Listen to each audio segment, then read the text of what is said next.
윤 대통령이 전에 기소권이 검찰로 넘어가면 국면 전환의 발판이 된다라고 했던 거 기억나? 심우정 검찰총장은 윤 대통령이 직접 임명한 자요. 박세현 서울고등법원 검사장은 과거에 윤통과 오랫동안 일을 했던 사람이요. 윤석열 대통령의 내란 혐의 사건을 정리하자면 말이요. 2024년 12월 18일에 검찰에서 공수처로 넘겼고, 공수처는 2025년 1월 23일에 해당 사건을 다시 검찰로 넘겨서 재판부에 기소를 요구한 거요. 공수처는 수사 착수 51일 만에 사건을 검찰에 송부하게 된 거잖아. 검찰은 사건을 받은 날로부터 36일 만에 재판부에 기소 요구를 한 거지.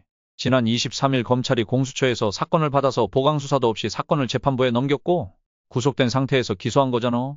보강수사할 게 없었을 거요. 공수처 얘네들이 하도 들쑤셔놔서 말이요. 이게 말이 되는 거요? 내 말 좀 한번 들어봐봐.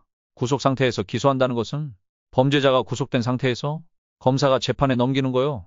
쉽게 말해 경찰이 범죄자를 체포하고 검사가 구속한 상태에서 계속 수사한 후 재판에 넘긴다는 거지. 보통 심각한 범죄이거나 도망 또는 증거인멸 우려가 있는 경우 구속 상태에서 기소요. 그런데 대통령이 무슨 중대 범죄자라도 되는 거요?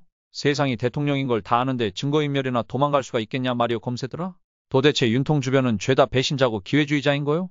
과연 윤통과 관계가 있는 사람들도 배신을 한 것일까 싶어. 표면적으로는 그렇게 보여. 하지만 다른 각도에서 본다면 꼭 그렇지만은 않어. 일사부재리의 원칙. 확정 판결이 된 사건은 2번 이상 수사나 재판을 하지 않는 거요. 즉 동일한 사건을 2번 처벌하지 않는 거. 법에서는 이중 처벌금지 조항이잖아. 어쩌면 윤통은 법원의 공소기각을 노리고 있었던 것 같아. 공소기각은 공소제기 절차가 위법할 때 말이요. 처음부터 수사나 체포의 권한이 없는 공수처가 수사나 체포를 자행한 자체가 불법이고 이를 송부받은 검찰도 불법을 자행한 거요. 모두가 불법이기에 재판부에서 공소를 기각할 거요. 기각될 경우 윤통은 내란죄에서 자유로워지는 거잖아. 경찰이나 검사 나부랭이들이 일사부재리의 원칙에 의해 기소 같은 헛짓거리를 못하게 되는 거요. 아까 얘기했지 공수처가 수집한 윤통에 대한 모든 자료를 검찰로 넘긴 상태라고.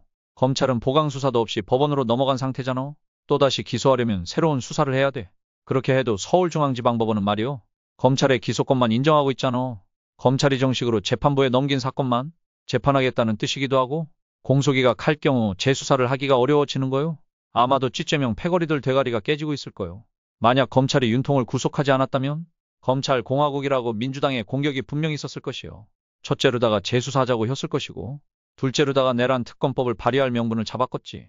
설상가상으로 검찰의 신속한 기소로 인해 모든 판단을 법원으로 넘긴 상태잖아. 내란 외환으로는 기소하기 힘들겠고 내란 혐의는 일단락된 것이요. 석방되었다면 매우 불리한 상태가 됐을 것이다 이 말씀이지. 아 글씨 지금은 이 두 개가 다 동력을 잃어버리게 됐잖요. 절대로다가 실망할 때가 아니오.